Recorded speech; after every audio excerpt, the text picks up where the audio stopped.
The Bitcoin Group, the American original, is filmed. I gotta take that out of the script. The Bitcoin Group, the American original, for over the last 10 seconds, the sharpest Satoshis, the best Bitcoins, the hardest cryptocurrency talk. We'd like to welcome our panelists, Davy Barker from ShinyBadges.com, Megan Lords from Bitcoin Not Bombs, Chris Ellis from Feathercoin. Hello. Derek J. Freeman from Peace News Now. Hey, what's up? Christoph Atlas from Anonymous Bitcoin Book. Glad to join everyone. And I'm Thomas Hunt from Mad Bitcoins. Issue 1, Coin Summit. The latest and greatest Bitcoin conference was Coin Summit London, costing around $1,000 a seat, but featuring a free live stream. Everybody who's anybody in Bitcoin and business was there while they discussed the future of our virtual currency. What were your thoughts of the conference? Davy Barker. We're going to me first. I didn't go to the conference, and I didn't go to the live stream, and I couldn't afford the ticket, and I don't live in London, so I don't have a whole lot of commentary on it, except maybe to say that when a similar conference was in San Francisco, I couldn't go because I was priced out of the market. So, I mean, I guess it's sad to see the ticket price of these things going up, but I also think that what that's going to do is create a market for a lower income, more like convention as opposed to conference style event. So that's my take on it. Megan Lords. I thought it was really kind of them to open their event to us proles out here who are struggling to get by, so we can get a little peek of, how they plan on taking over Bitcoin and making it, nice and friendly for, venture capitalists and all of these other rich people who were hit pretty hard by this recession and are struggling pretty bad. So, I think all of these events that are increasing in ticket price are, like Davy said, pricing a lot of people out of these conferences. And I mean, I'm not really interested in attending them. I don't really think that focusing on how we can make money off of Bitcoin or how we need more venture capitalists or whatever is what I'm really interested in at all. And I think that there will be a lot more conferences that will be coming out that will be affordable and accessible to people, because if we want people to take Bitcoin and we want people to get involved in this technology, we have to make it affordable for people who need it the most, really. And I think you're going to see that as a reaction to these overpriced conferences that have a very elitist feel to them. Even the article describing it, the way the conference is selling itself is it's this event for serious players in Bitcoin, as if anyone who's not in this special club is just kind of fucking around. So I think you're going to see other Bitcoiners who don't want to go in this pro-regulation, pro-big business direction, forming their own events and bringing it to the people who need it the most. And I look forward to participating in those. Chris Ellis. So yeah, obviously I've said a lot about it already, but so I won't say too much more, because you can see the shows that we did, and obviously I covered it very well. My friend Cecile, who had to volunteer, she had to enslave herself in order to be able to get in for 2 days, said earlier on there has been a consistent commentator at the Coin Summit who has had more airtime than even Bitcoin himself, and that's Mr. Chris Ellis. And yeah, it's true, I completely trolled them on their big screen. They had a big screen above where the speakers were, which had the Coin Summit hashtag. Mistake. Very, very big mistake. So yeah, I was kind of, giving them a hard time when they deserved it, but also we should give them credit for opening up the live stream. It was very, very professional, but then again, you'd want it to be for $1,000 a ticket. And I thought that it was a bit like, Tom said this earlier, Bilderberg with a window. You basically got an insight into what they were doing. The thing is, though, what I am worried about is that essentially what these kinds of events do is they give an exit for the banks.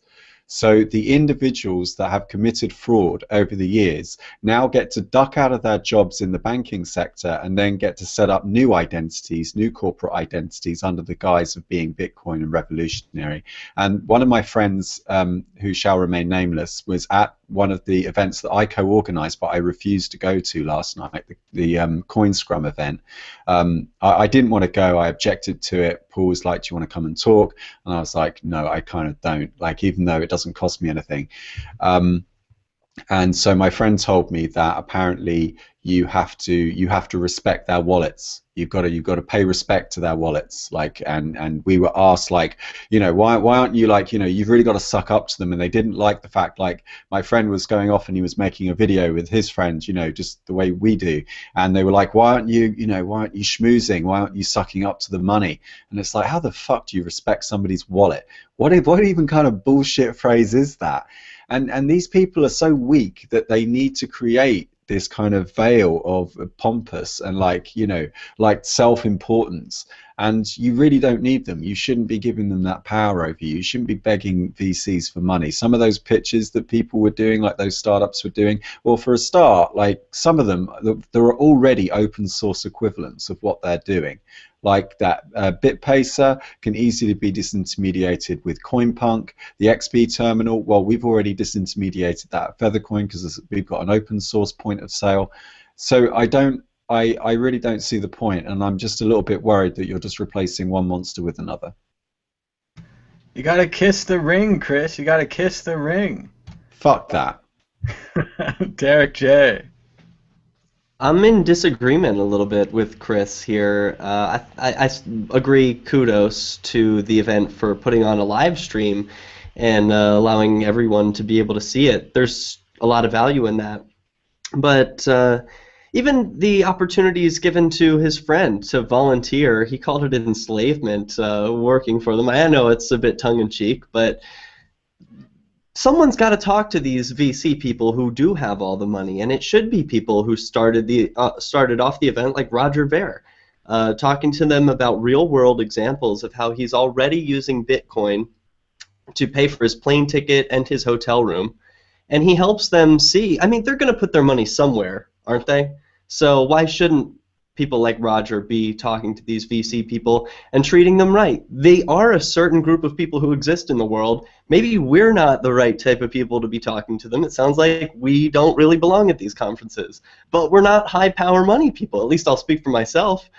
You know, we're average Joes, and for the most part, Bitcoin has been average Joes, but it's going to grow if it's going to be successful, and we're going to need to talk to these people. Thank goodness there's someone putting on an event for them and helping them see the value of Bitcoin. We're certainly not high-value money people, but we do own our own Bitcoin ATM. Christoph Atlas. Yeah, this type of event is not particularly interesting to me, but of course we see the place of it. This is the space where the last generation of people who dominated finance are trying to figure out this new era of finance. And I'm already in the new era. I've already been completely sold on the idea, and I'm in it mainly for philosophical reasons and not to make a quick buck. So it's just two different audiences that, you know, and there are two different components that with the world with the way that it is right now, it has to be we both have to exist in this kind of Bitcoin space together. I just would disagree with anyone, and maybe the article did a little bit of this that we were referencing, that would suggest that somehow these people are more important to the Bitcoin space, that somehow you know, that they're necessary to bring Bitcoin to the rest of the world, that we desperately need their funds, we need their projects, we need their pocketbooks, and I'm not necessarily certain that's the case. I'm more interested in the kind of bottom-up growth rather than the top-down growth. I'm sure that the top-down growth can still be useful in promoting my particular goals, but it's not where my goals begin or end. Exit question. Which conference are you looking forward to in the future? The Chicago conference, Cryptolina, the virtual Bitcoin conference, or the recently announced Bitcoin in Florida? Will Pangman, just joining us now. Which conference are you looking forward to?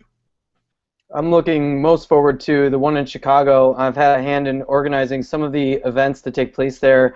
Don't know if you guys mentioned it already, but I'll do so now. There's a free Bitcoin beginners workshop that's open to the public on both mornings of that event in Chicago at the same venue. And you just need to click our Eventbrite link, which I can attach to the About section of this video. And please sign up. If you're in the Midwest and you're thinking of coming to the Chicago event, there's reason to do so for free.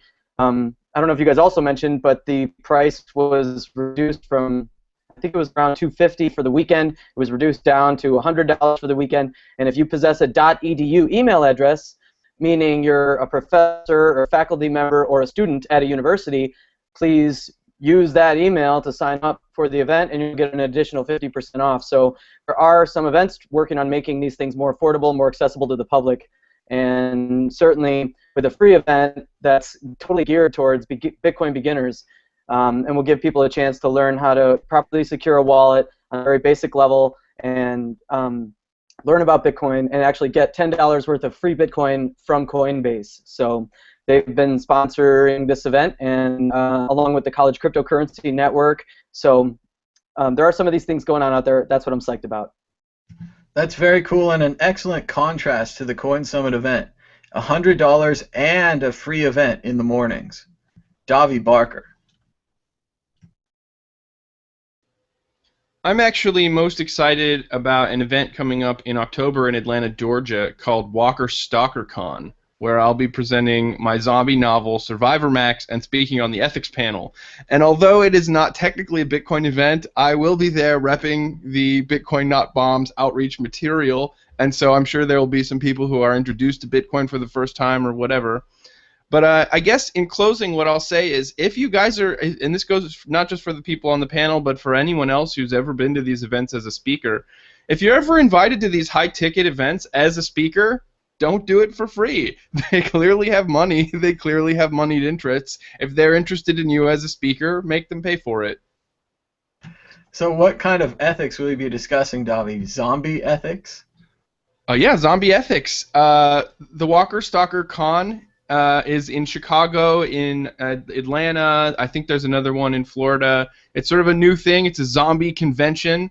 And the audience of the zombie genre is particularly concerned with ethics. That's one of the things that draws people to zombies as a genre, is the question of ethics in a lifeboat scenario, in a life or death, run for your life, save your neighbor, or leave them behind sort of scenario. And as somebody who's personally interested in ethics, especially interested in the non-aggression principle or universally preferable behavior or things like that, I'm going to be going representing that perspective. Very cool. Megan Lords. So I've been speaking with Jason King, and it looks like we will be organizing a conference in Disney in October. I don't have a whole lot of details yet. I can't give a whole lot out yet. But what we're trying to do is basically make the cost for the entire event, as far as you attending, getting a hotel room, you know, under the just ticket price of a lot of these larger conferences. So we're trying to keep the price extremely low, keep it very open to people, and also expose it to a different audience at Disney. I think it'll be interesting. The first 2 days will kind of be more conference type stuff, and then you know, of course, we're trying to make this a really fun event too, and maybe have speakers that are lesser known. You know, we're not trying to, I don't know that we're necessarily trying to pack the schedule out with like a ton of people. But yeah, I'll be sharing more details as that kind of develops, and I think it's really going to be a sharp contrast to some of these other conferences we've seen. Chris J. Muted. Still muted. Oh, there we go. I have to mute myself twice now. So we had a suggestion from Mark Warren at Bittylicious, who runs one of the very easy-to-use Bitcoin exchanges here in the UK. He's like, fancy organising a free coin slummit event. So we're going to do it like in a disused warehouse in East London is what he's suggesting. And then Max Kaiser kind of got on board straight away, and he's like, yeah, you know, we can join it with this one we're going to be doing on the 21st of August with Banks of the Future. Before that, though, we do actually have one coming up that's already booked out quite well. We're London Meetup Group that I co-organise here with Ian and also Paul Gordon. I'd like to give a shout out to Paul. We have one of the largest meetup groups in the world. It has like 1,700 members. Like that's just on this website, but I think we've got a few hundred more unofficially, people who just kind of wander in without signing up. And this is the event that we've got coming up on the 21st on Monday, and it's going to be featuring Max Kaiser, Stacey Herbert, and Simon Dixon from Banks of the Future. So that's what I'm going to be attending next. Derek J.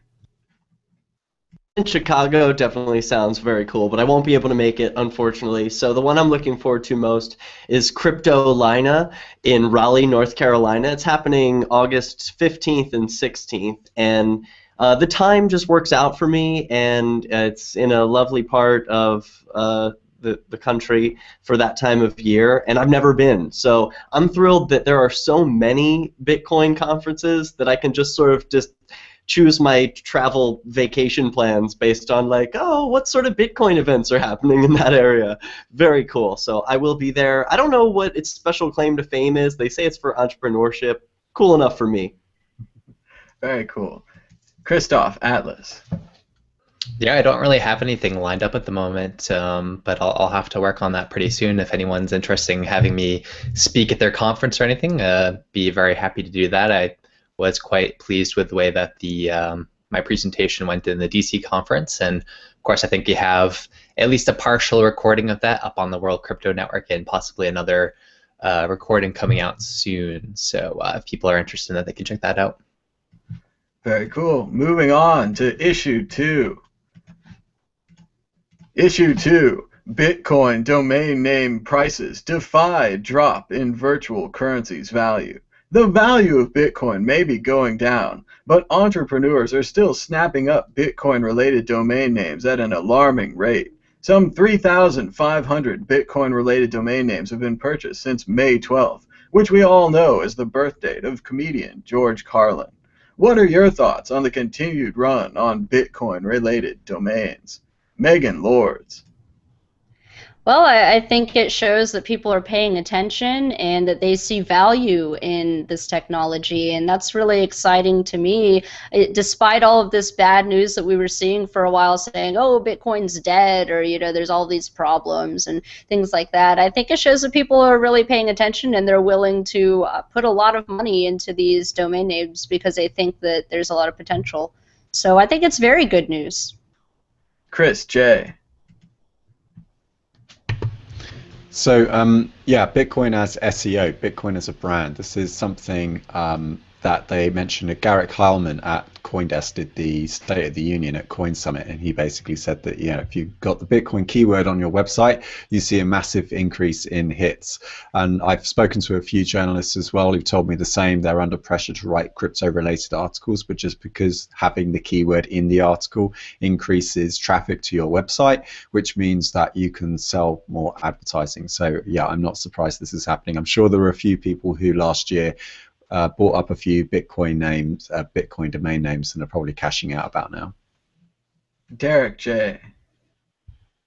I think this is a little bit silly initially. I'm like, oh, come on, really? You're going to buy domain names and like people are going to be looking up like, oh, Bitcoin domains, whatever. But this happened already with all sorts of fads, America Online and like PeopleNet and all these names. I guess it bodes well. It says that entrepreneurs who are thinking, I'm going to make money on these domain names, I mean, they've been doing this for decades. They know what they're doing, and so they see pent-up demand that's going to be coming for people to be learning about Bitcoin, to be going to Bitcoin-related websites. And so what I thought was interesting also about this article is that it says that the prices defy drop in virtual currency's value. They totally miss the point that it's not it's regardless of the price of Bitcoin. It's the technology that Bitcoin birthed into the world that's going to be important over the next decade. So that's just my thoughts on that.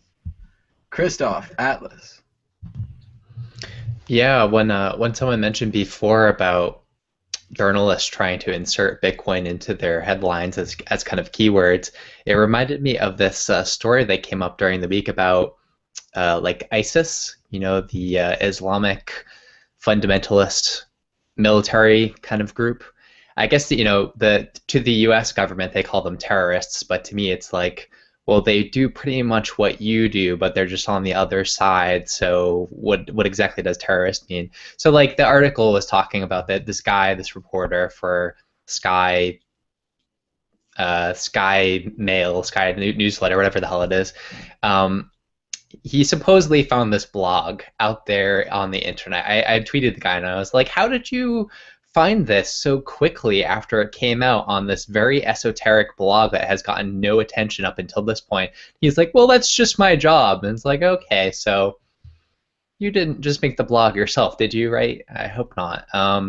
But yeah, so the story was about how Bitcoin and Dark Wallet and Dark Coin are all going to help terrorist funding, which I think is pretty amusing. I talked a little bit about the show on my show earlier in the week, and so this is the other side of the coin, right? Which is people have pretty varied expectations for Bitcoin. Some people are very excited about it, so much so that they're willing to pay $1 million for a Bitcoin domain name, even though the price is not necessarily going up consummate with those domain names. And then on the other side, you have these people that are probably creating fake blogs to try and discredit Bitcoin, and Amir Taki and people like that who are actually trying to build up the Bitcoin from the bottom up. And so we're going to just see more and more divergence in this respect. We're going to see some people hugely valuing Bitcoin, huge expectations for Bitcoin, what it's going to do for the world, and the amount of money that will be made off of it. And then we'll see the people that are panicking, that are heavily invested in the old world systems, who are going to try to disparage those expectations, that are going to say, oh yeah, Bitcoin's going down to under $10 by June. I think Professor Bitcoin's his prediction came to be not to pass. So we're just going to see more of that crap, and it's they're going to go down with the ship as it's sinking. Will Pangman. Yeah, I have been churning through ideas for the past year and a half that I've been neck deep involved in Bitcoin, and a lot of these ideas are just naming ideas, and so of course with certain domain name server services out there, I've been buying up different domain names, and I have gotten some offers that have come in the past 2 months or so. And none of them are blow you away kind of offers, and none of the domain names that I own are really worth anything. But it's fun, right? And like, this is probably what people went through, and now a lot of these domain names are gobbled up by schlubs like me and plenty of other opportunistic folks who are even more schlub-like. But so you've got a stack of domain names you're just sitting on, and you're like, man, am I going to renew these for 10, 12, 15 bucks a year every year? I don't know. Some of them maybe not, some of them maybe so.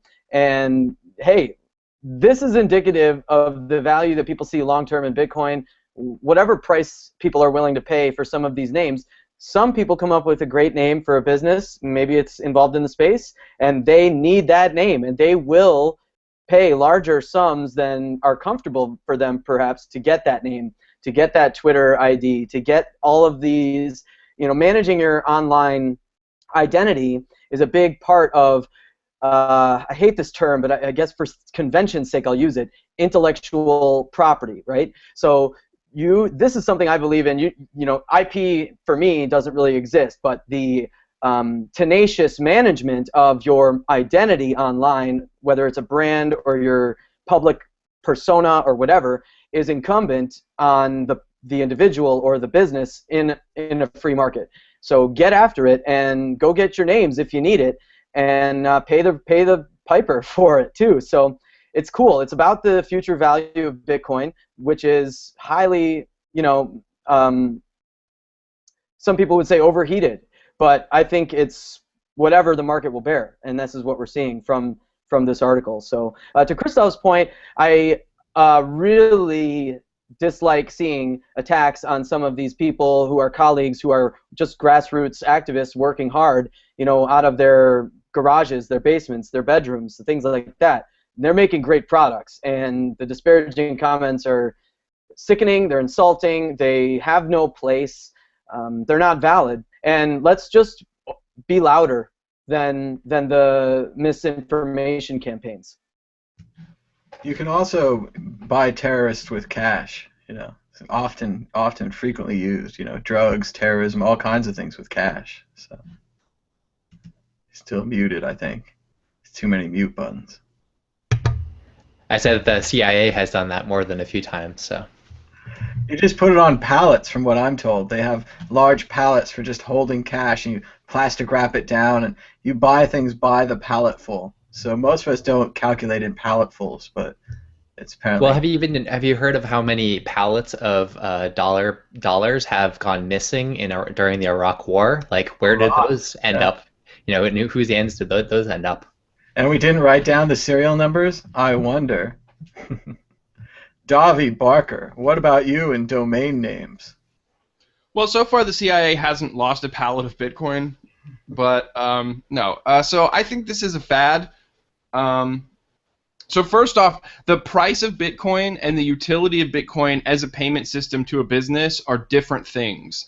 So the fact that there would be a lot of businesses looking for Bitcoin-related websites or Bitcoin-related keywords has more to do with their perception of liquidity or volume of transactions in the system, not necessarily the price of the currency, right?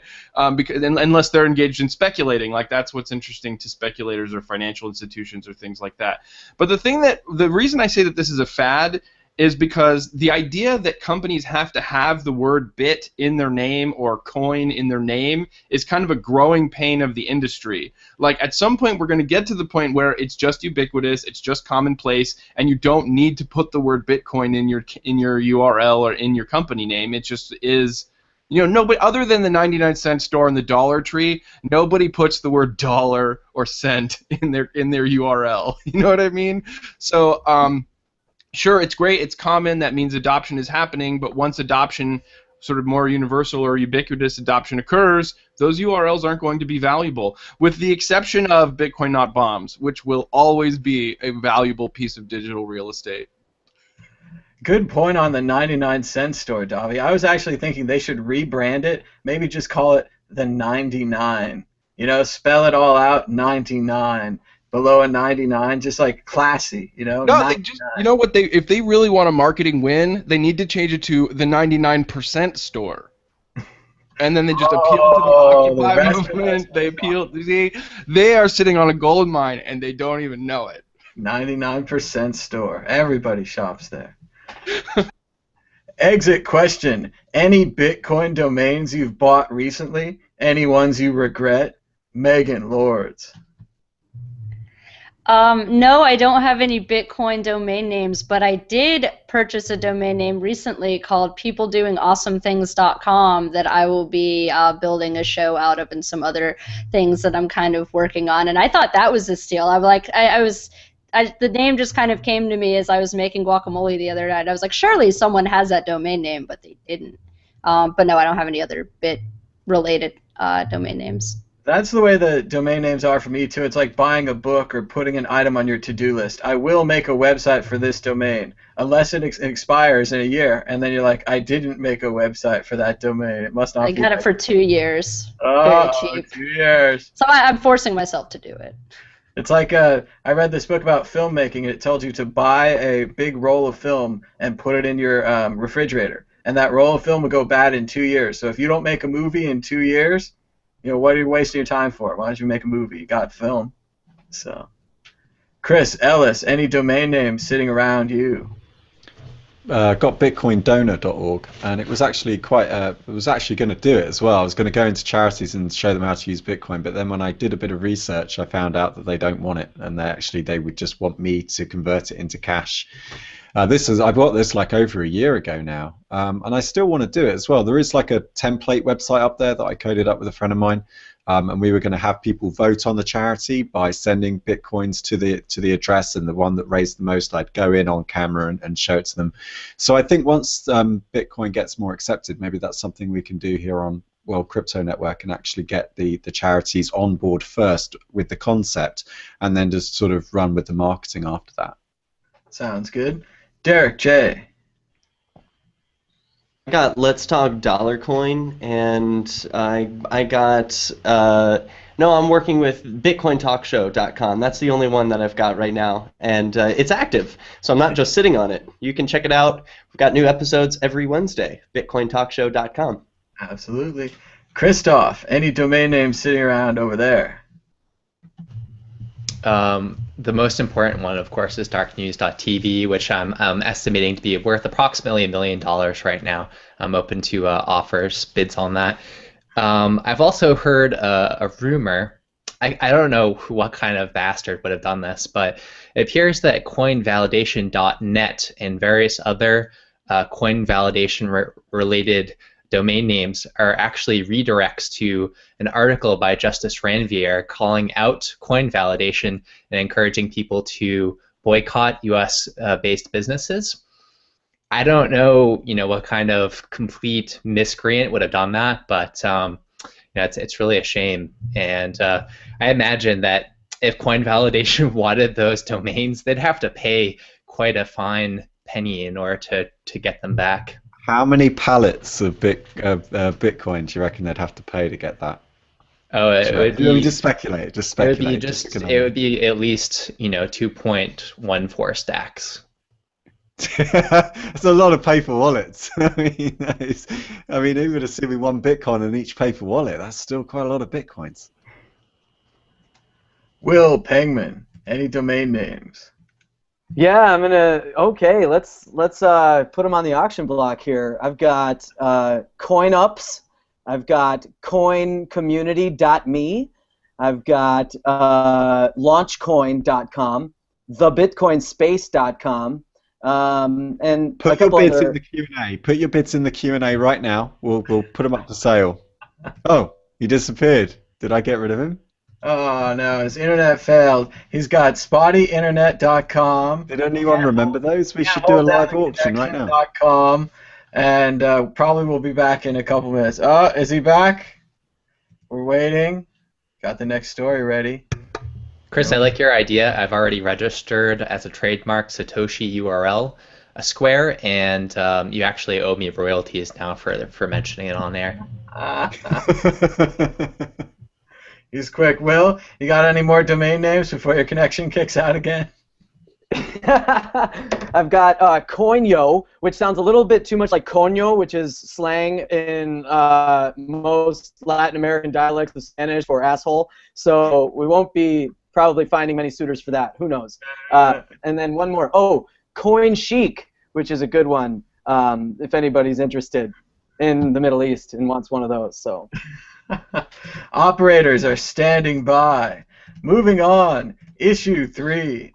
Judge shoots down Bitcoin isn't money argument in the Silk Road case. In a sternly worded and hardly impartial letter, Judge Catherine Forrest, perhaps named after that famous Civil War general and KKK founding member Nathan Bedford Forrest, or maybe Forrest Gump, the judge seems to have already made up her mind that Mr. Ulbricht is some kind of godfather running an online mafia. The judge also rejected the argument used successfully by Craigslist in Dart versus Craigslist, that the Silk Road was a common carrier, like the phone company, like Craigslist, and that the actual criminals were the people buying and selling illegal items using Craigslist, using the phone company, using the Silk Road. Is the judge right? Chris Ellis. Well, I think you're slightly misrepresenting her just a touch there. Yeah, but you are right. He's definitely not going to get a fair trial. I think it's clear that she's already made her sentiment clear. So just to quote something that she actually says, it's not at all like the case against Craigslist. What she's claiming is Ulbricht's alleged conduct is more akin to a builder who designs a house complete with secret entrances and exits, specially designed traps to stash drugs and money. This is not an ordinary dwelling, but a drug dealer's dream house. So her client, so what the prosecution are alleging is not what came up originally in the case that you're citing. And in any case, that wasn't what his lawyer was going for. His lawyer was going for a weird kind of law which has to do with people that own property on which drug taking and drug selling takes place. But she was just dismissing that out of hand. Derek J. The judge is right about Bitcoin. It is money, and it's a shame that she seems to already have made up her mind about Ross's guilt or innocence, but let's just always remember that when you're in court, the judge can make up whatever rules he or she wants, and there are no rules. Christoph Atlas.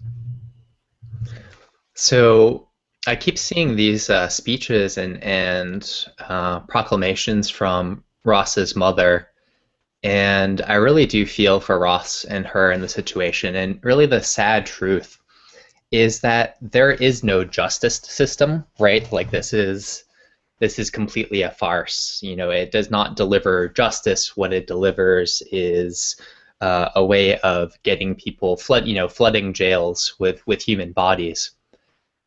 Here's another story that came up during the week. There was a teen couple that exchanged pictures of their nude body, and so the way that the local justice department decided to deal with this was they were going to prosecute the young man for creating and sending child pornography since he was 17, but they had to prove that it was his dick pic, and so they were going to actually drag him to a hospital, inject his penis with drugs to create an erection, and then take pictures of his erection, have police officers do this, and then use special software. Apparently they have like dick analysis software to compare his forced erect penis at the hospital with the captured video that he sent.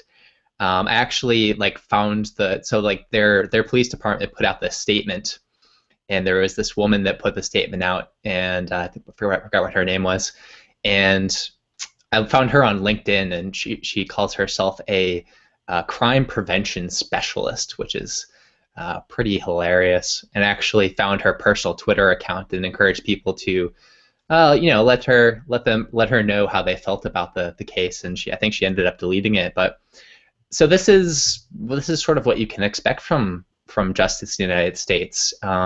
If you have a lot of money, you can buy a lawyer who can make all kinds of stuff happen. I think because of the nature of what Ross has done allegedly, I think all the money in the world wouldn't really help him too much in this situation, because he's really public enemy number one for challenging the government. And what I think Ross has done is I think he's created a blueprint for people to exchange and do business over the internet in a global fashion for all kinds of stuff, not just drugs and guns and whatnot, but much more pedestrian items. And that's going to, if people in government think that they hate Ross Ulbricht right now, 20 years from now, they will really, really hate him, because he's really done a lot to not only get the Bitcoin economy going, but also to light a fire under these dark economies that are going to encompass more and more of the globe. Conservative estimates about the global economy, the underground economy, is that by 2020 it may involve as much as 2/3 of the world's workers, and I think they'll probably have to adjust that estimate upward. So I think that Ross is probably fucked in this court case. He's not going to get a fair trial, as other people have said, and I really feel bad for him, but I certainly will. I wish him the best. Every possible advantage that he can get in this, I hope that it goes his way. Maybe there will be a mistrial, maybe something like the the famous reporter that reported on the DoD a couple of decades ago. He had a mistrial and he got off his case. So, fingers crossed something like that could happen, but I don't have very high expectations for his court case right now. Will Pangman. Yeah, it's clear that the odds are stacked against him. He's not really getting a fair treatment thus far, or a fair trial is a low likelihood. I do think the prosecution has a mountain to climb. The state, and the judge manipulating the consciousness of the jury collectively, ultimately, they have a mountain to climb in actually proving that Ross is DPR. I have to say, I'm incredibly impressed with the judge's response to the motions filed by the defense. She really deftly sliced and diced a lot of what the defense levied with that motion. And while I, disagree, and some of the things she said were very spurious, but still very much seemingly solid, as a rebuttal to the piece of the motion that she's rebutting. So, yeah, I was confident in the defense team and the strategy from what I know about the case up until I read her statement, the 50 pages. And that is very effective, what she did, for the way the system works currently, which is very tragic, completely unfair, as the panelists have said. All that being said, you're talking about the judge here, right, Will? Not the prosecution, right? The judge laid out her case well against this defendant. That's really correct. That is crucial. Yeah, thank you, Thomas. That is exactly what I'm trying to say here. Is what we're seeing from the judge is alarming as an arbiter in this situation. So it really seems like the prosecution and the judge are pretty much on the same team. Yeah. Yeah. And a lot of people argue that too, the flesh and blood defense. So, no, let's go ahead. Davi, go ahead. I'll finish, but go ahead. I just said they are on the same team. Is that in dispute? They both work for the state. Their interest is in maintaining the state's position. So they are on the same team. Yeah, very much so true. And actually, the defense attorney is limited in how far that party can go.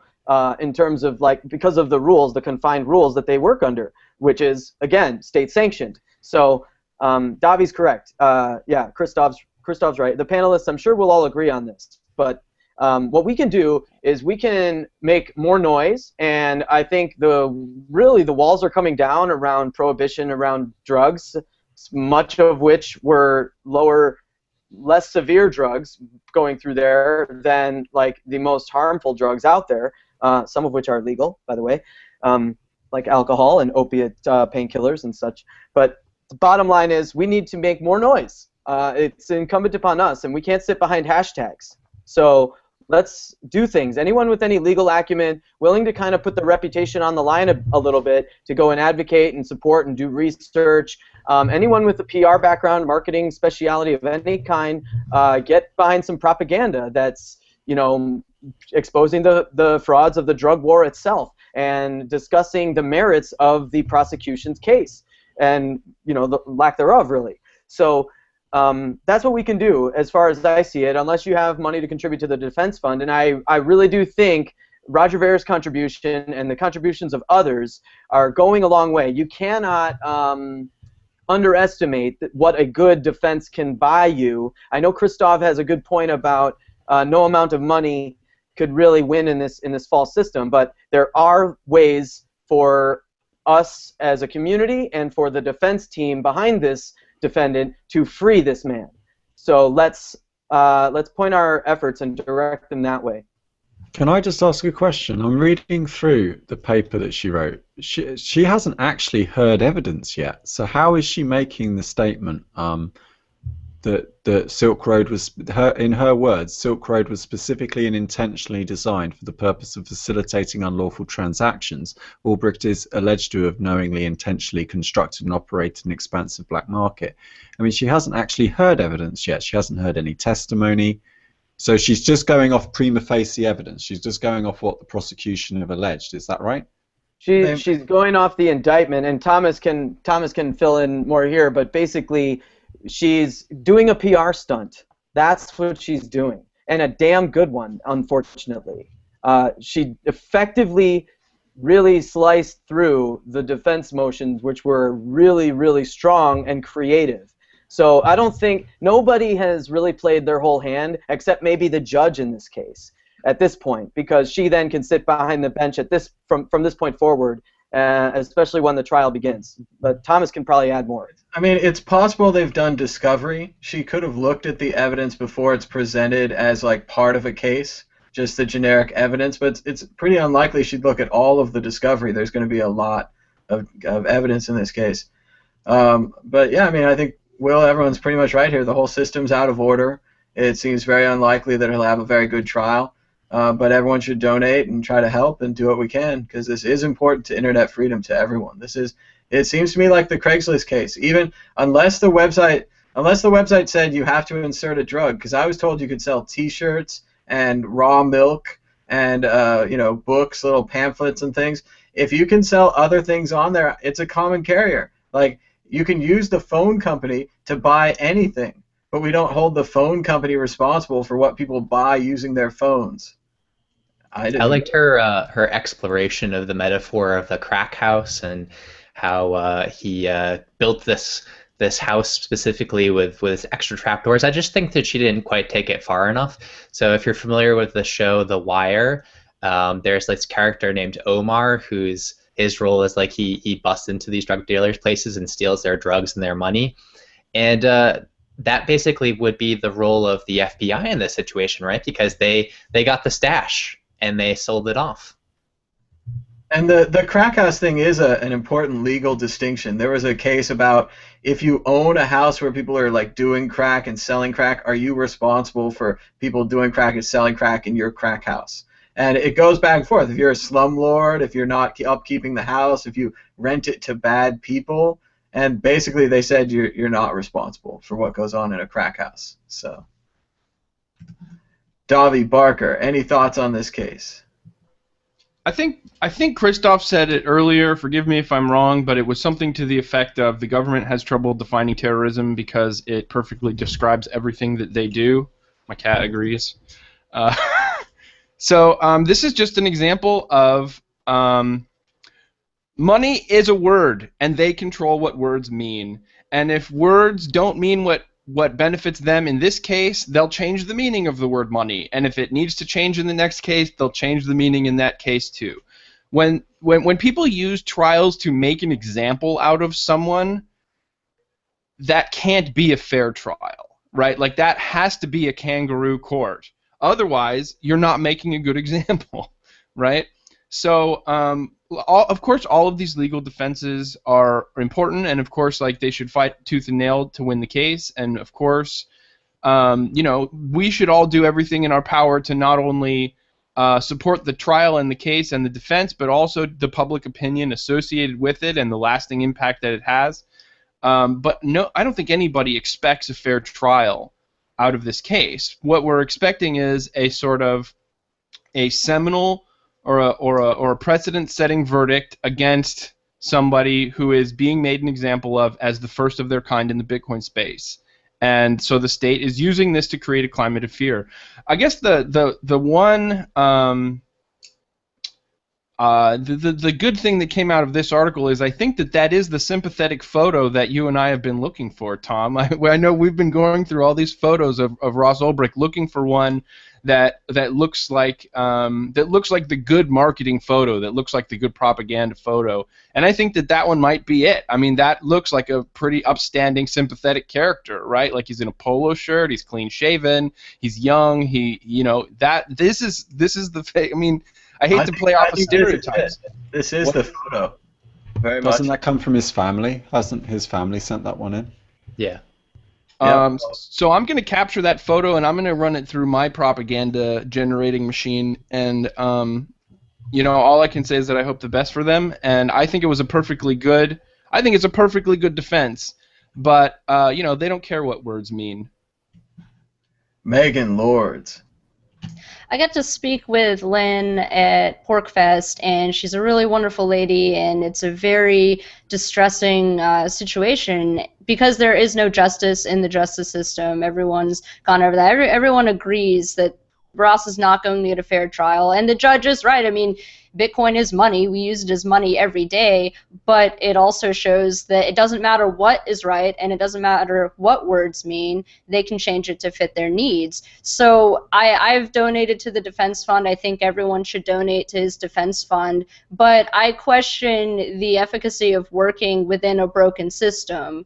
I'm not saying you shouldn't donate. You should absolutely donate, but I would definitely like to say I'd like to see creative approaches to dealing with people who have been made political prisoners by the state. One political prisoner, if you go back to the late 60s, was Assata Shakur of the Black Liberation Army. What happened with her is she was falsely accused of killing a police officer. And it was a kangaroo court. It was ridiculous. And there were other things. I mean, she had previous trials, too, that they tried to get her for various things. And she ended up becoming convicted by an all-white jury and sentenced to prison. And what happened is the BLA ended up breaking her out of prison. She currently resides in Cuba, and there's still $1 million bounty for this woman. It's disputable that she actually killed this police officer. Some people will say she did. Some people, there's a dispute there. There's also a dispute over who Ross Ulbricht really is, if he's actually Dread Pirate Roberts or whatever. So am I suggesting that we break Dread Pirate Roberts out of jail? I don't have the means to do that. I wouldn't even know where to start with something like that, but I would like to see an outside the system approach to freeing people who are stuck in this injustice system, because this sets dangerous precedents. This sets everyone up for being thrown in jail more easily by the state. And it also said, I mean, the site Silk Road also set a different precedent, like Christoph said, where I think 20 years from now you're going to see a whole lot of different dark markets emerging that people are going to have to resort to using because the regulated markets are going to be unusable in a lot of ways with all of the regulations that are on people. So those are my thoughts on it. I don't think there's enough money in the world that will get him out of jail at this point, and I hate to be a downer on that, and I really, really hope for the best. His mother is wonderful, and I think he's a hero, and I hate to see someone not given a fair trial and thrown in a jail cell to rot forever. That's really depressing to think about. I hope for the best in this, but I can't really see him getting a fair trial, and I want to see alternatives. And remember, at the end of the day, the Silk Road actually reduced violence on the drug trade by allowing large producers of cannabis to sell to mid-level dealers in deals where there's a large amount of supply and there's a large amount of money. They actually took violence out of the drug trade. So they embarrassed the government with that. Remember, this is the same government that the CIA sold crack cocaine to the inner city directly. And I'd imagine if we compared those numbers, there was more crack cocaine sold by the CIA than sold by the Silk Road. So they should look at that. And remember, the Silk Road 2, Black Market Reloaded, whatever it's called now, still exists, is still out there, is still multiplying. So what have they really done? Have they stopped Napster? Is the MP3 dead? They better keep trying, because it seems like it keeps coming back to life to me. Megan really brought up that he was being... Oh, sorry, go ahead, Derek. Well, Megan brought up alternative methods and saying that money is ineffective at this point for a defense fund, and I 110% agree. As good as your lawyer is going to be, I predict Ross will be railroaded. One alternative that could be effective that hasn't been brought up yet is the concept of jury nullification. Some people think it's a reach, but it's been successful in the past few years in a couple high-profile cases. And people know that the drug war is a fraud that hurts good people. Everybody knows that at this point because we all have someone who's been affected in our own lives. But they don't know what to do about it, like Megan was just saying, like, I just want some alternative. Well, one thing that we can all do to increase the odds of Ross's success is to educate people in the New York area, because I think that's where the trial is going to be happening, everyone about the concept of jury nullification, the idea that juries can free a person convicted of a crime if they feel the law is unjust. So if you're concerned about Ross Ulbricht and people like him, you need to Google jury nullification and take jury duty every chance you get.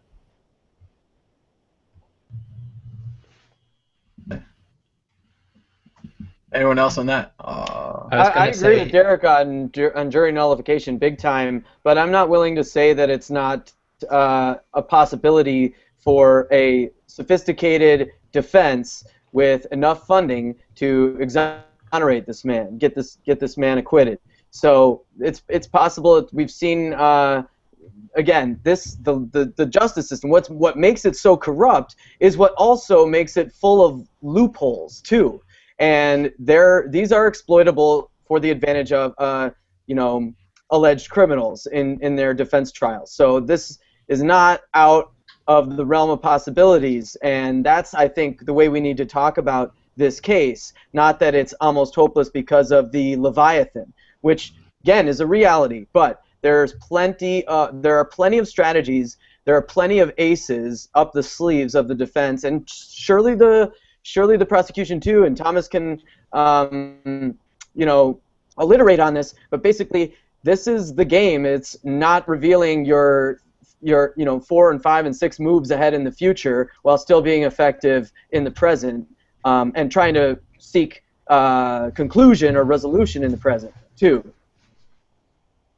We'll see. You never want the judge to write such a big essay against your case when you're just starting off. That's a real tough way to start. So. Not the judge who decides the guilt or innocence of the convicted or of the person on trial. It's the jury. I know, and the judge decides what the jury sees and how they interpret it. Like, there's a lot of important impartiality that used to be there, and that yeah, but they don't decide what the people see on the outside. So that's why talking to people in the New York area about jury nullification before the trial happens is the most important use of our time, I think. Yeah, I agree with Derek. The jury's yet to be selected. If more and more people realize that this is an option for them if they're selected as a juror for any trial, any case, then this can be something that creeps in when they start to feel that twinge of encroachment or coercion on the part of judges that they often do to juries, and Thomas knows about this too. There's lots of pressure judges apply to juries in closed-door sessions or even in grand juries, or even, this happens, and that's what this essay serves as, is a major precursor of manipulation, public relation campaign for sure for the press, but also manipulation for would-be or eventual jurors. So that Derek's right. Let's get the word out on jury nullification as much as we can, find out exactly what jurisdiction the trial is taking place in, and pepper the place with pro-nullification propaganda. Just a few months ago, federal prosecutors in D.C. were begging judges to make the people take down advertisements about jury nullification because too many jury members were asking about it. So we know that it's effective when people see these ads out in the subway, in the real world. When people know about this concept, they're going to go into the jury box talking about it, regardless of whether the judge lets them see it or not. And if you mention it as a juror, you won't be allowed to be a juror. So it's also very important that you lie. Oh, I wish that sentence had an end on it. It's very important that you lie. So this is the first time that I have seen a judge pontificating on the validity of a defense's case before the jury was selected, which makes me think that this could constitute some sort of jury tampering, couldn't it? I mean, like, she's in the media talking about. I don't think so. I think she was. This was in regards to their motion for dismissal, and I think it's pretty typical for a judge to release some type of statement in response to the motion. It's just that most of the time people don't care to publicize this report. All right, moving on. Well, I just want to say one other quick thing, sorry, which is it's really a shame that they're putting all this effort into making an example out of Ross, because the people that are running the current generation of dark marketplaces and the ones that will run in them in the future, they do not give a flying fuck about the outcome of this case. The only thing that they will learn from this is they will learn, okay, well, I shouldn't be living in the United States if I'm going to be running the Silk Road 2.0, and I need to make sure that I have my operational security, taken care of and all that kind of stuff. They'll be looking at this case to when the state has to present their evidence. They'll be looking for the details of how they nailed Ross, so that they don't make those same mistakes. They won't be looking at, oh shit, like Ross got hit for this. Well, I'm not going to start my own Silk Road 2.0. That's absolutely not going to be at the outcome of this case, regardless of how the judge decides. That's exactly what happened with the Liberty Dollar case. When Bernard von Nothaus was arrested for minting a silver medallion, everybody looked at the government's case against him, and they said, well, if we're going to keep making silver medallions, well, then we're just going to make it this other way. And they took what was essentially a market monopoly. There were not a lot of competing silver currencies other than the Liberty Dollar, and they dispersed it, and suddenly there were like 12 or 20 or 50 different silver currencies that people all responded to the Liberty Dollar case with new innovations and adaptations and mutations that the state couldn't target. All right, everyone talked? All right, moving on. Did you know if you like Bitcoin and want to talk about it all the time, you can make your own show about Bitcoin? Join the World Crypto Network today. Make a weekly show. No editing necessary if you do it live. Webcam and mic suggestions at worldcryptonetwork.com. Issue 4. Brock Pierce announces dollar-backed cryptocurrency, RealCoin. Brock Pierce, star of the Mighty Ducks, member of the Bitcoin Foundation, has just announced his own altcoin.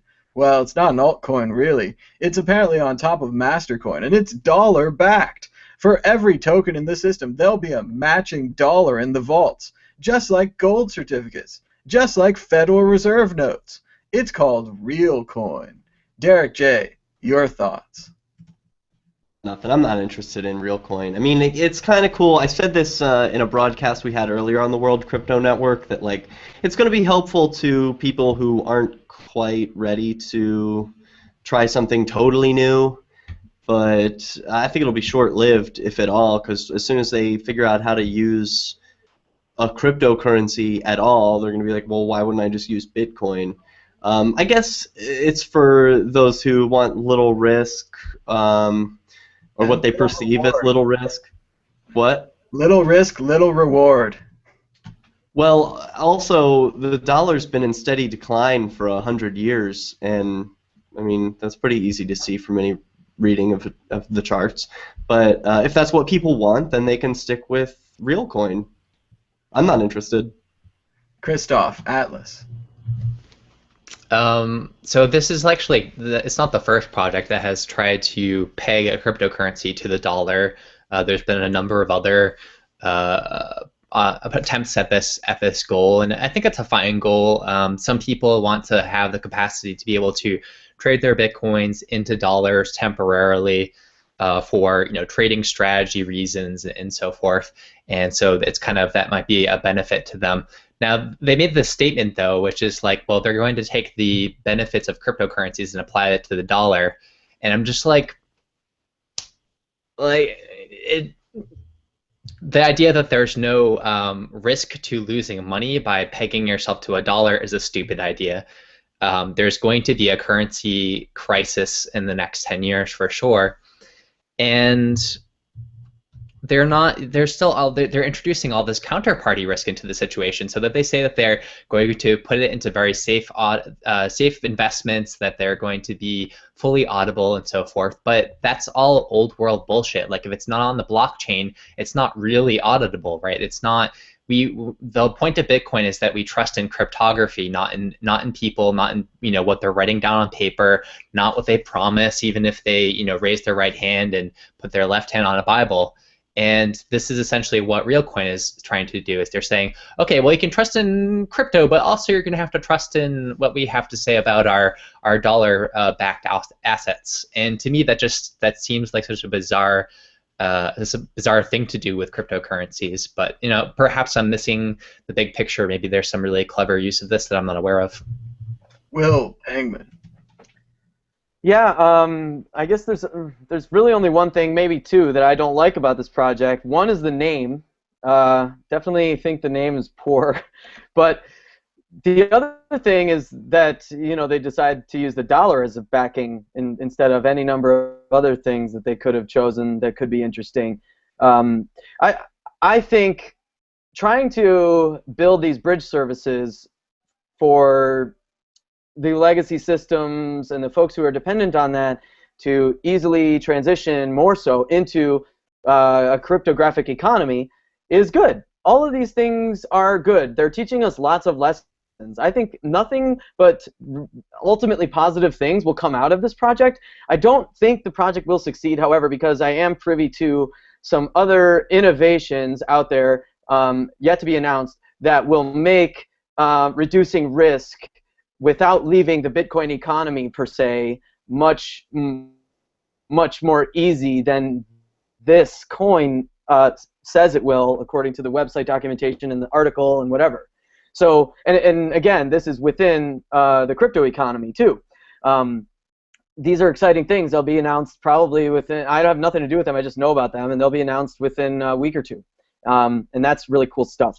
So keep an eye out for some of these innovations. You'll probably know what I'm talking about when one of the larger companies in the space mentions something about this. A company you haven't heard much of in a while. So just go thinking about that. But anyway, Brock Pierce is all about mainstreaming Bitcoin and cryptocurrencies. And for that, he deserves support, applause even, especially if his projects turn out well.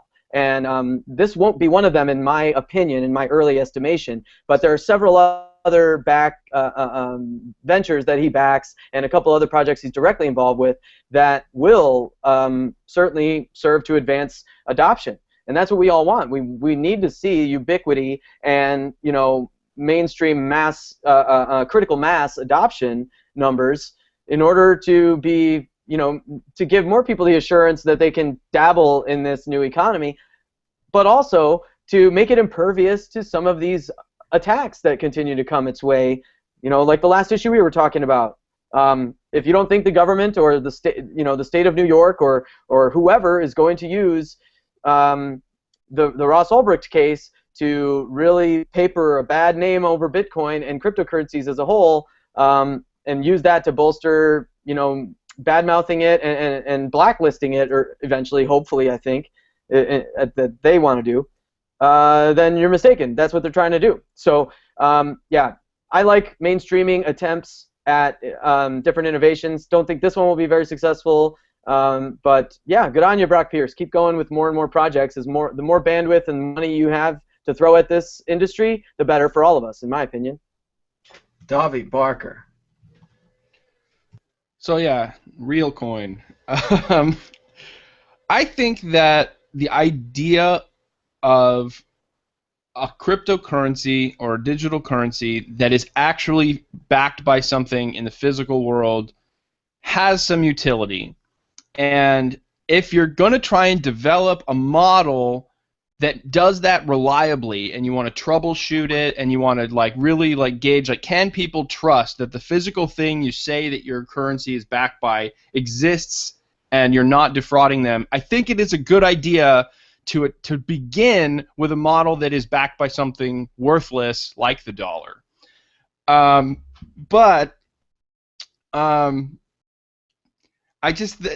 not interested in this at all.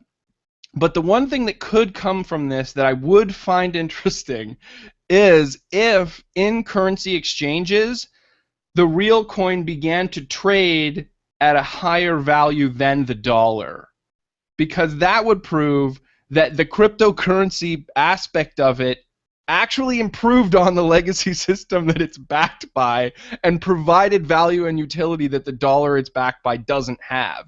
And that would be I would think that would cause a kind of cognitive question in anybody's mind who said, well, this is valuable because it's backed by the dollar, but why is it worth $1.50? Right? I think that would be interesting economically, and I think that would happen if it was allowed to freely exchange and if it had some of the functionality that Bitcoin has. But I'm still not buying any. Megan Lords. So I don't think RealCoin goes far enough. I think we need a cryptocurrency that's backed by something that's really tangible that we can see, and by an industry that's not going to go anywhere anytime soon. We need WarCoin. We need a coin backed by the military-industrial complex, something that's going to be around for a while that you can really have faith in, that's going to last, you know. But so yeah, that was kind of, you know, I wrote a satirical article on Bitcoin Not Bombs about WarCoin. I think RealCoin, while well-intentioned, is completely missing the point. The whole point of using alternative of a lot of these cryptocurrencies is it's an alternative currency. It's something that is, you know, not backed by the same things the dollar is backed by, which, you know, is the military-industrial complex. And I mean, it's rapidly decreasing in value over the last 100 years, and all these other problems. I think they're really missing the point, and in a way, I mean, I don't know if other panelists kind of get this, will have the kind of same view of this, but in a way, it kind of seems like it's trying to steal some of Bitcoin's thunder. Like, this will be a coin that people can use who are too afraid to get into Bitcoin because they hear some of the bad press about it, and they're like, oh, well, you know, here's this coin that's backed by dollars, so it's got to, you know, have some kind of value to it. If, you know, maybe they don't understand how value works, but yeah, it's totally missing the point. It's something that isn't really necessary. We already have a bunch of cryptocurrencies out here that are really great, and, you know, that are innovating in a lot of different ways, and I don't really see this as a step forward. It's very much a step backwards. And it also concerned me that in the article they were, I think there was a brief mention of working, you know, with banks, basically working with the same system that we always have, the same institutions that have enslaved a lot of people, basically, and that are the main funders for some of the worst things going on in the world. Like, why would you want to partner with these legacy banking systems and these people who, you know, who crashed the economy, basically? I mean, it seems completely unnecessary, and just, yeah, RealCoin, I can't get behind something like that. It's completely antithetical to so many of the reasons I got interested in Bitcoin. Chris Ellis. So I just want to highlight a joke that was made on Twitter earlier that I thought was really cool. RealCoin can be proof of failure. Cryptographic proof of failure. I like that idea. I said about it already, it basically answers a marketing message, but it doesn't solve a real problem. I also think there's a potential conflict of interest with Brock Pierce being on the Bitcoin Foundation and then also operating his own altcoin, and that should have been more attention paid to it. But if I'm being cynical, I would say that this was a deliberate attempt by the Bitcoin Foundation to try and give an element of credibility to the traditional financial system by saying, oh, look, it works for dollars too, and you can still integrate it into your system. And maybe Bitcoin's just like this, you know, that was just the project that we got started with early on, but we can use something you want if you like, if you prefer. Very good. And moving Haven't the banks on. been talking about this for quite a while, that they're going to just take all of the cool technology of Bitcoin and integrate it into We'll take out all the best bits and we'll just leave all that shit. All the stuff with the Silk Road, that was just the beta version. Don't worry about it. It'll be fine. We'll clean it all up. And make sure everyone gets their money transmitter licenses. Yeah. That's what that Coin Summit event was all about. It was all about, you know, getting your feet under the table of the new pyramid. Funny you say that, Megan, because RealCoin doesn't have its money transmitter license yet, and it would be interesting if they were denied. Right? That is interesting. They want it, but yeah, it'll be interesting. The whole Bitcoin money thing. So We'll find out. Let's see. Questions and answers. These are really a lot more like statements. We have a question about a Bitcoin poll. Like a census, trying to find out how many people are aware of Bitcoin. I think that they had a recent one. The numbers were pretty good. Aware of it. They don't really.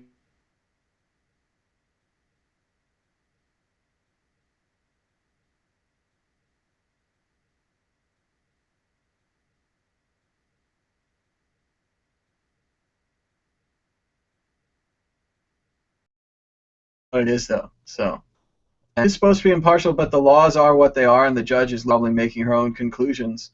So we'll just have to see how the trial turns out. Hopefully, maybe it could be a mistrial if the judge goes too far, but I'm not sure that she has yet, really. Well, there's no I should jump in incentive for judges to be impartial now. I mean, they all work for the same team. You know, their interests are the same interests of the state. So there's no reason.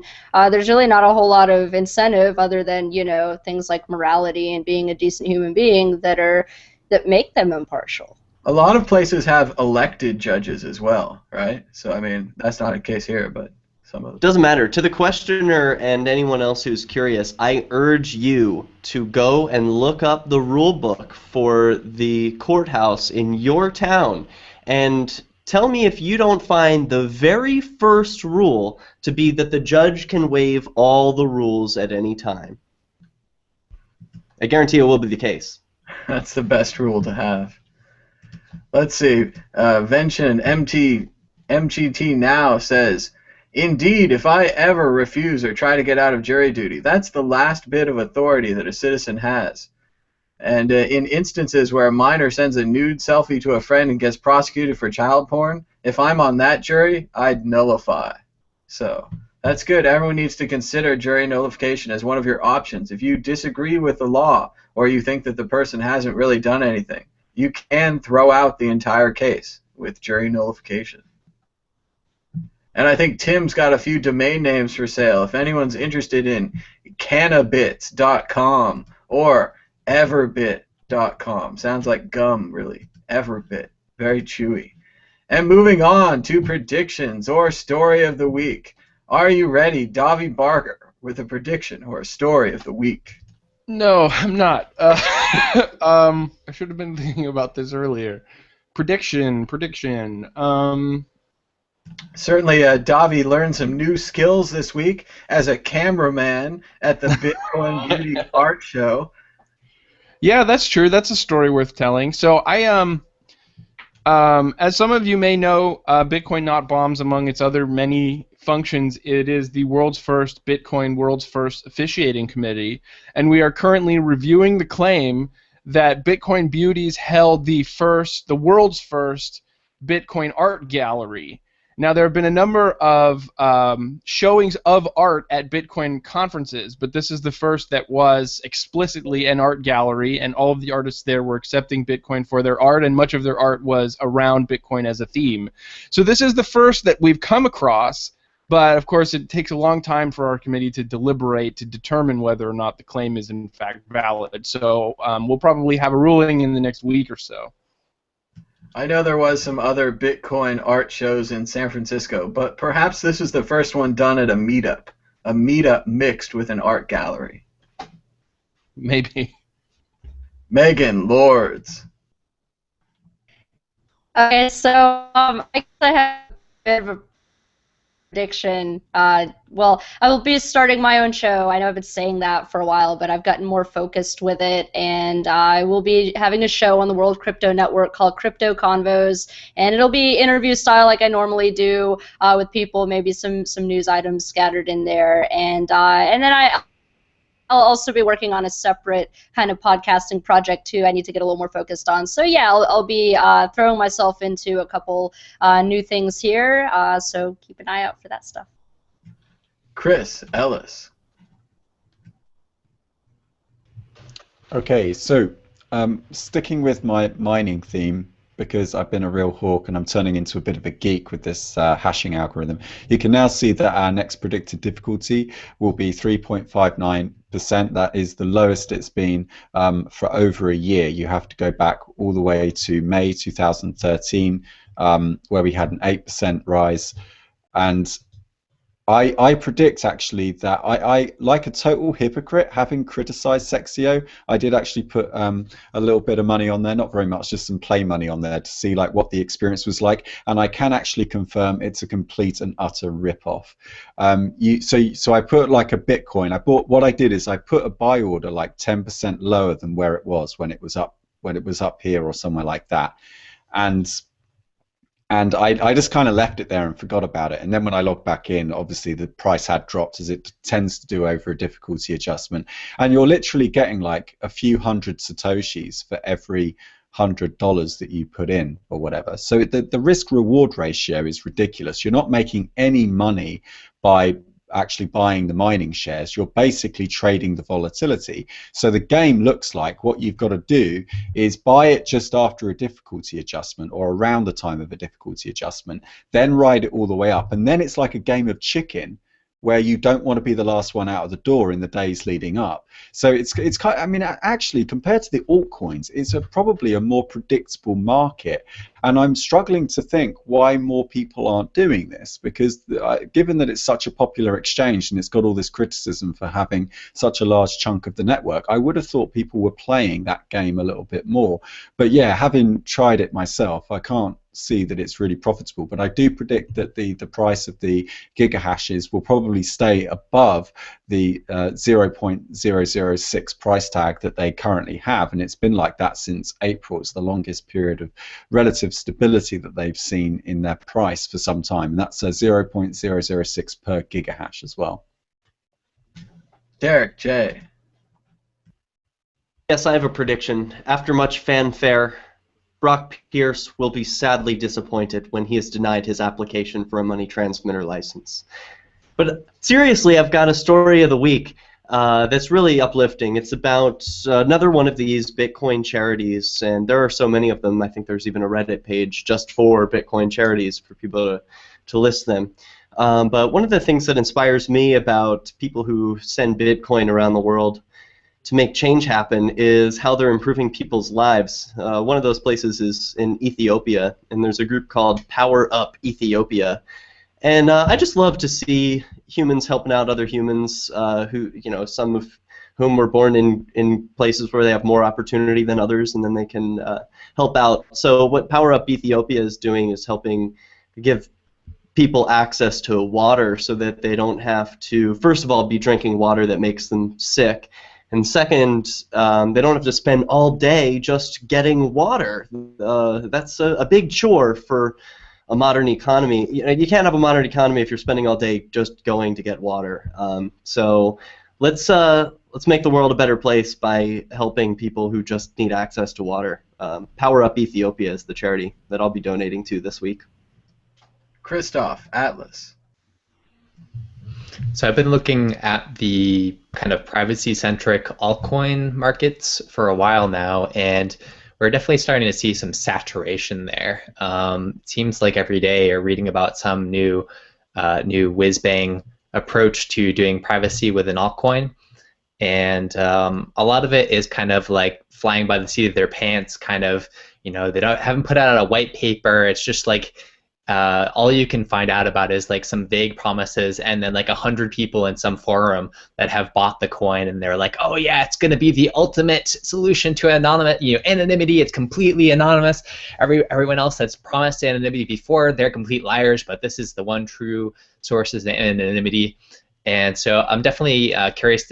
I think it's going to like have pretty major effect on the altcoin markets over the next year, that people are going to expect that your coin is going to have some kind of privacy feature included in it. And of course, most people don't really understand any of like the math behind it or the computer science behind it, so they have a very limited ability to actually judge the merit of these different things. But there definitely does seem to be a shakeup in the altcoin market. You have Darkcoin. I don't know how Darkcoin's going to fare. It's been having some real trouble with the masternode payouts and all this stuff. Not quite clear exactly how their anonymity is going to improve in the future. I'll be taking a closer look at that project pretty soon. But you also have X11 coin.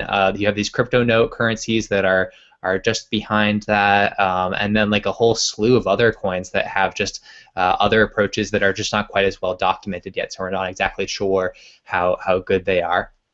So I think you'll expect to see, if you play the altcoin market, that you're going to keep hearing about this privacy stuff for a long while to come, at least until Dark Wallet comes out, and then perhaps there will be a more clear victor in this kind of privacy competition.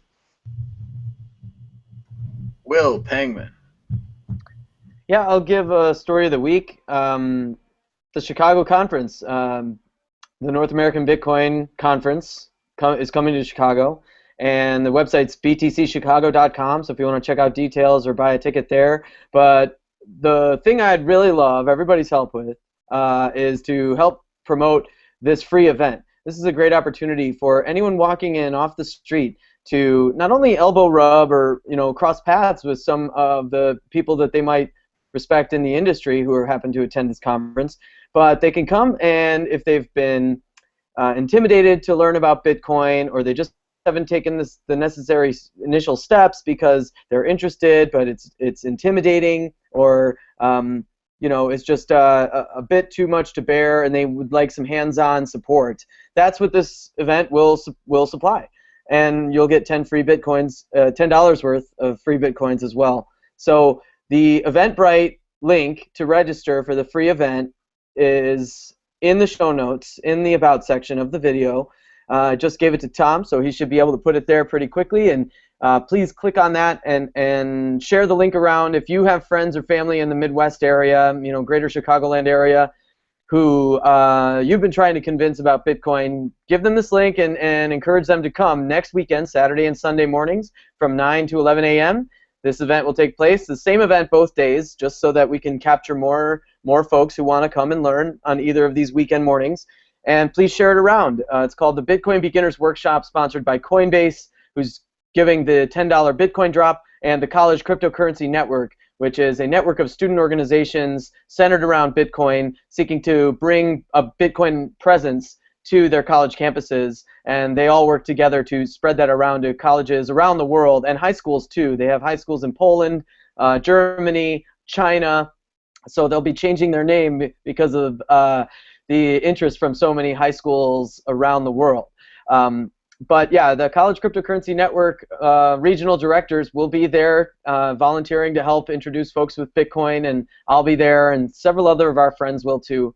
So we really hope to see any of you there who are in the Midwest thinking of making the trip to Chicago for the conference next weekend. And please share the link around so that we can get lots of butts and seats and see how an event like this can work, and maybe we can export it around to these college campuses as they do their regional and campus-wide conferences that they'll be doing this coming school year, and also to some of these other highfalutin conferences that have a big bougie crowd coming to them. They might take an interest in providing a free event to the public too, and this could be a template.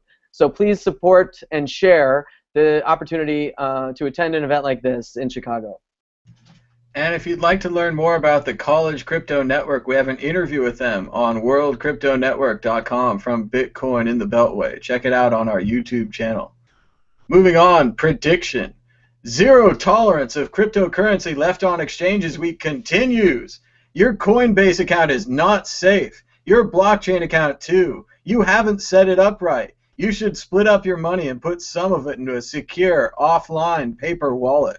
Own your own keys and keep them safe. When you become your own bank, you have to take on that responsibility. No matter how much or how little you have invested into Bitcoin, it's never too late to learn about how to keep it safe. But we're out of time. Until next time, bye-bye.